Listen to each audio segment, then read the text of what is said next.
Hello, everyone. Welcome to Pints and Politics. We got Drew, we have Mike, and as at time of recording, it is Good Friday. We're heading into Easter. Mike, happy Easter. How are you doing? I'm doing good. It's good to see you, Drew. Happy Easter. Happy Good Friday. Happy Right? soon to be Easter. Yeah. Yeah, it's kind of funny. I was talking to someone today. He's like, "So it's Happy Good Friday. How do you say Happy Good Friday?" I was like, "Well, just say Good Friday. Hey, Good Good Friday." Friday works. That's Yeah. great. Yeah, So, yeah, you it, go. all right. Sorry to interrupt there. You're fine. Um, Kick my camera the way this is going here. Not enough room between me and the jungle behind me. Right. But I was on the radio this morning, and last year I did the same thing where I said, this is Easter break. This is Good Friday. Maybe we can put the politics away for a little bit, kind of like we did for Christmas, right? Right. And say, you know what, let's talk about some other stuff. Let's talk about not just what's going on with the bad stuff in politics, but let's talk about, the faith or, like I, 70% of Minnesotans identify or say that they are Christian. So in a Right. state that's 70% Christian, we should be able to talk about this. And you and I have talked about how religion and politics are the two most influential things in our lives. Yeah. And yet we tend to push religion to the side. So everybody knows I like the old Paul Harvey stuff. And I thought with Easter being here, there was two things that I really thought were really um, kind of fitting at this time. And it puts things, we look at the history. This comes from the 1960s and where they were then to where we are now. So if you'll allow, I'd like to read Paul Harvey's If I Were the Devil. Have you ever All heard right. that? I've heard the whole thing, I'm sure. It's not super long, is it? No, it's not real long, but Yeah. he does it very well. I can't really compare to him, but I'll try to do my best. Right. So, if I were the Prince of Darkness, I'd want to engulf the whole world in darkness, and I'd have a third of its real estate and four-fifths of its population, but I wouldn't be happy until I seized the ripest apple on the tree, thee. So I'd set about, however necessary, to take over the United States, to subvert the churches first, to begin with a campaign of whispers with the wisdom of a serpent.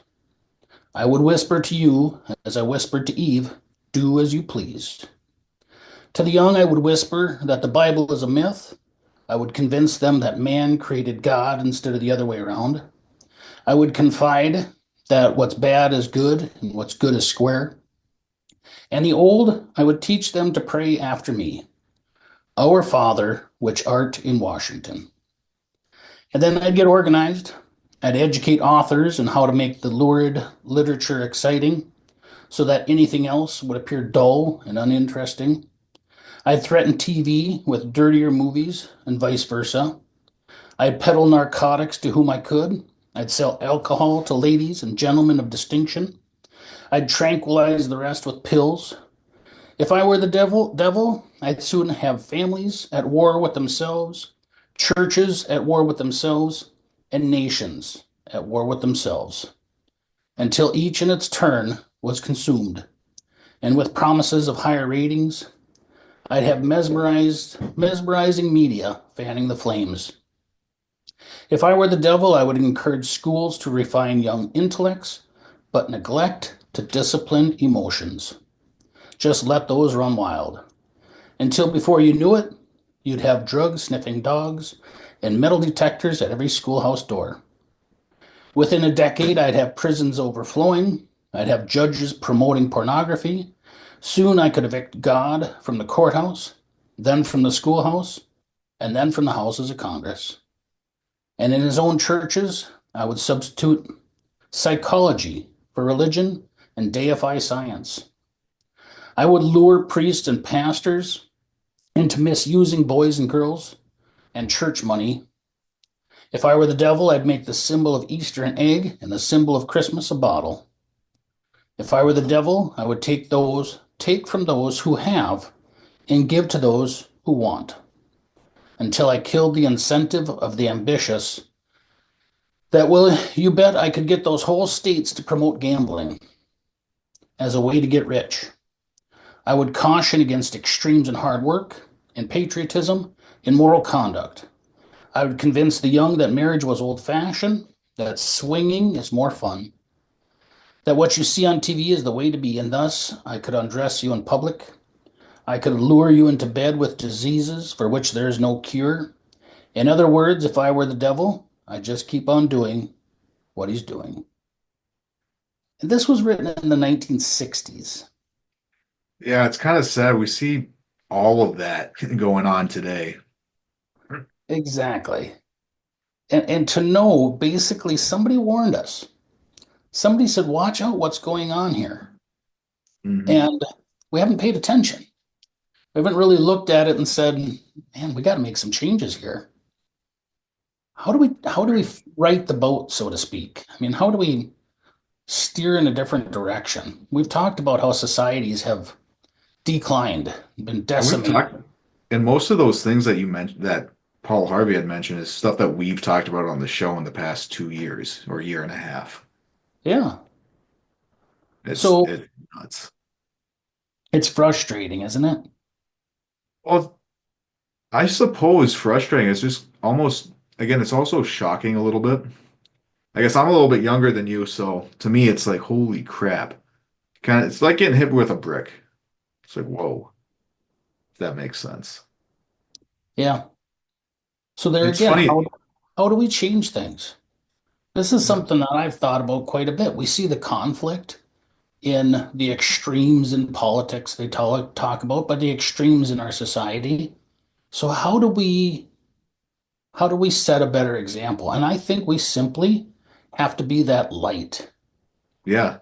Well, I'm so glad you're bringing up light right now because, again, that Steve Harvey thing, that speech or talk or whatever you want to call it, made me think of John chapter 3, and I pulled it up while you were talking. So if you don't mind, I will read from the Bible. Sure. Yeah, I'm going to start with John 3:16. For God so loved the world that he gave his only begotten Son, that whosoever believeth in him should not perish but have everlasting life. For God sent not his Son into the world to condemn the world, but that the world through him might be saved. That he that believeth on him is not condemned, but he that believeth not is condemned already, because he hath not believed in the name of the only begotten Son of God. And this is the condemnation, that light is come into the world, that men love darkness rather than the light, because their deeds are evil. For every one that do evil hate the light, neither comes to the light, lest his deeds should be reproved. And essentially, what it is we need to be that light, that example. Because I think there's a lot of, especially young people, they don't want to live in this darkness and in this world that the devil is creating. They don't want to be surrounded by pornography and with loose, like lewdness and just overall drug abuse. They want to live in a world where they can live and do things, a world that light shines on them and the sun's bright and birds are singing. They want to enjoy things. Well, there's a yearning for something better. Exactly. And in a way, a lot of kids are, and we're seeing a shift towards religion in the younger generations. And we're seeing Yes. a shift towards the GOP in younger generations, which in a way is good because the GOP is supporting these Christian values that allow you to live in the light. And with Easter, the light of Christ, which is fantastic. And I guess I didn't really want to be too preachy. You made me think of John chapter 3, and I had to bring it up. Well, and when I was on the radio today, I read this and I talked about some of the same things you're talking about. But then I also talked about what happened at the Capitol, not to bring it to politics, but to say, there was the satanic display before Christmas. Right. And since then, we've had the religious display that I had helped put up was destroyed.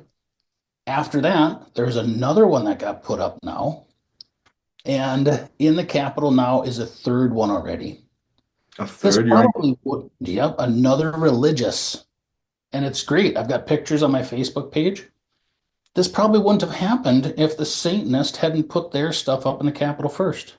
yeah. they kind of motivated the Christians to put their symbols back in the public domain. And I think this is a good thing. Yeah, So, and I believe you mentioned living the faith, right? yeah, Earlier. And yeah, and you should be open about what you believe in. I'm not making a call for evangelization, but if that's something you feel like doing, you should absolutely do it. And we talk about, we call ourselves Pints and Politics because you have a pint and you talk politics, but you should also not be afraid to talk about your faith at all. right. Yeah. And in doing so, you can be the light to somebody else. Well, that separation of church and state, and you and I have talked about this quite a bit, and how that is not accurate. Our founding Yeah. fathers were very spiritual people, and how our Constitution was meant for a moral and theological person and is wholly inadequate for anything less. Right. So we need, and I think if you look back at the civilizations, every one of them has some sort of faith or religious belief. Every single one. Go Yeah. way back in history. So, what is that? That's a yearning for people, for something higher, a higher power. And we're telling people nowadays that you don't need that. Well, when you take religion out of the picture, you end up with what? Paganism, hedonism. No, Um, you end up with state worship. well, Oh, yeah, that's true. The that's state what it ends is. up filling the role of religion. Yep. Yep, And that never really works out. At not least, really.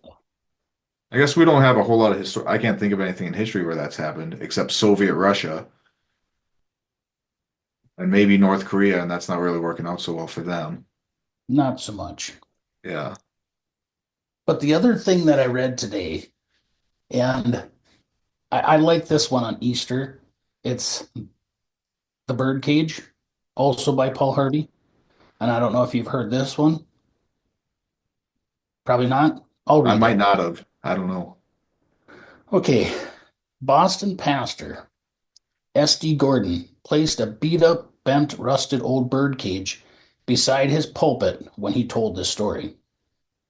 It starts off: an unkempt, unwashed little lad, about 10 years old, was coming up the alley, swinging an old bird cage with several tiny birds shivering on the floor of it. The compassionate Dr. Gordon asked the boy where he got the birds. He said he trapped them. Dr. Gordon asked what he was going to do with them. The boy said he was going to play with them and have fun with them. Dr. Gordon, the preacher, said sooner or later you're going to get tired of them. Then what are you going to do with them? And the lad said, well, I have some cats at home and they like birds and I'll feed them to my cats. Pastor Gordon said, son, how much do you want for those birds? The boy, surprised, hesitated and said, mister, you don't want these birds. They're just plain old field birds. They don't even sing. They're ugly. Preacher said, just tell me, how much do you want? And the grubby, dirty little boy thought about it, squinted an eye, and he calculated and hesitated and finally said, $2. To his surprise, Dr. Gordon reached into his pocket and handed the boy two $1 bills, and the preacher took the cage. The boy, in a wink, hurried up the alley. In a sheltered crevice between the buildings, Dr. Gordon opened the door of the cage, tapped on the rusty exterior. He encouraged the little birds one at a time to find their way out through the narrow door and fly away. Thus, having accounted for the empty cage beside the pulpit, the preacher went on to tell what happened at first, like a separate story, but how once upon a time Jesus and the devil had engaged in a negotiation. Satan had boasted how he baited a trap in Eden's garden and caught himself a world full of people. What are you going to do with all those people in the cage? Jesus wanted to know. The devil said, well, I'm going to play with them. I'm going to tease them, make them marry and divorce and fight and kill one another. I'm going to teach them to throw bombs at one another. I'm going to have fun with them. Jesus said, you can't have fun with them forever. When you're tired of them, what are you going to do with them? Satan said, damn them. They're no good anyways. Damn them. Kill them. Jesus said, "How much do you want for him?" Satan said, "You can't be serious. If I sell them to you, they'll spit on you, they'll hate you, they'll hit you, they'll beat you, and they'll hammer nails into you. They're no good." And Jesus said, "How much?" Satan said, "All your tears, all your blood, that's the price." Jesus took the cage, paid the price, and opened the door. Now, I remember hearing that story as a kid and thinking that's a pretty cool story when it comes to Easter. You know, Yeah, that's definitely an Easter story. I Yeah, I've never heard love that. That's a fantastic one. I'm gonna have to find that. Paul Harvey, huh? Paul Harvey, 1960s, anyways. But That's think something. about that. Just the thought of crucifixion. That That's was held to the brutal. lowest of the low. It was brutal. The Roman or Greek Roman Romans. philosophers, Cicero, he said that crucifixion shouldn't even be spoken in the Roman tongue. It was so lowly, basically. It was like a four-letter word. I mean, it was just obscene. So Yeah, that's how low it was. And yet here, Jesus offered himself up to us in that manner of crucifixion, which was the lowest of the low, to pay for our sins. That's pretty amazing. amen. Amen. Yeah, that is a yeah, crucifixion is absolutely horrible. Horrible to go through. Especially since what they do to make it worse is they beat you and they whip you and yeah. And when you're up here, they might even break your legs. Right. Yeah, Yeah, it's it's pretty amazing. Even some of and the then terms excruciating, and I just learned this the other day too, means X is, off of or basically from excruciating. Cruciating is the cross. Off of the cross is what the Latin phrase is for excruciating. It's that kind makes of sense. Yeah, no, it's definitely not a way you want to die. And Romans were banned, like they didn't crucify Romans. right. Yeah, it's actually funny. The Persians were the ones who invented it, and then the Romans just kind of perfected it. Well, if perfecting an extreme way to brutalize and kill people was their specialty, well, they did a pretty good job. Yeah, and they did a good, yeah, and crucifixion, it was sending a message really to everyone. Absolutely. And the thing that's really interesting and fascinating about Jesus is that he went through that and he died in that horrific manner, and then he beat death. It's all about beating, and then he rose again. And isn't that the story of Easter? Without It the is. resurrection, would there even be a Christian faith? No, Right. Without the because resurrection, there really wouldn't be a Christian faith. And historically, it's interesting. People will say, well, how do we know this all happened? But there's writings from Greeks, Romans, Jewish writers who testified, basically wrote about Jesus and how he died. yeah, And then after his death, I think it was 500 people witnessed him um, after his death. The apostles all talked about it. Disciples on the road to one of the small towns. So there's many people that said that they saw him afterwards and recorded it. It's not like it was just one or two. So the history is there, and just to me, I think about Easter, and it's that rejuvenation. It's springtime. When we set resolutions at the beginning of the year for New Year's, we really should be doing that at Easter. That's yeah, really the rebirth of our faith and working on issues and problems that we have in life. That's the time we should be doing that instead of New Year's. But um, big fan of Easter, love it. Glad to share those things. I love the wisdom of Paul Harvey and some of the old authors, and it's uh, it's always fun. yeah. No, it's really neat. And yeah, thanks for it's good that we could get this in today. It's fantastic. And I know everyone's busy during the Easter season. You got eggs to paint and people to get together with. So, and everyone watching, thank you so much for watching, and happy Easter, and I hope things go well. Mike, Yeah. happy Easter. Yep. To everyone that's listening, that watches us, we appreciate, your support, and happy Easter to everyone out there. Yeah. Really Yeah. appreciate you. Yeah. So this is Pints and Politics, guys. God bless. Take care. Happy Easter, everyone.